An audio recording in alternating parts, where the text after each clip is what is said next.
सुबह सुबह मैंने उठा और ताला लगा के बाल्टी उठा के मैं आगे रवाना हो गया हवेली की तरफ जा ही रहा था तो नाला आया, नाले को पार किया और इसको इधर हवेली में दाखिल हो गया। आगे से मोहम्मद भाई सलाम क्या हाल है भाई, ठीक ठाक हो?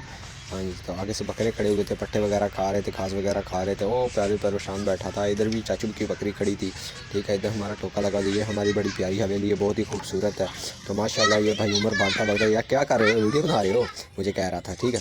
आगे से भाई वाजिद खड़ा था और मैंने इससे कहा कि यार ना भैंस की ना जो फल है ना वो उससे छोड़ दो, ठीक है। उसने छोड़ा जाकर, तो ये देखो जाना है छोड़। तो आगे से ये वीडियो बना रहा था, मैंने कहा क्या कर रही है, मैं भी वीडियो बना रहा हूँ, कह रहा था मैं भी वीडियो बना रहा हूँ, टेंशन। तो आगे से भाई ने कट्टा छोड़ा, मतलब एक कट्टी छोड़ी, तो उसने नीचे आई, तो भैंस के नीचे आई, तो भैंस ने आगे से लात मार के इधर से होगी।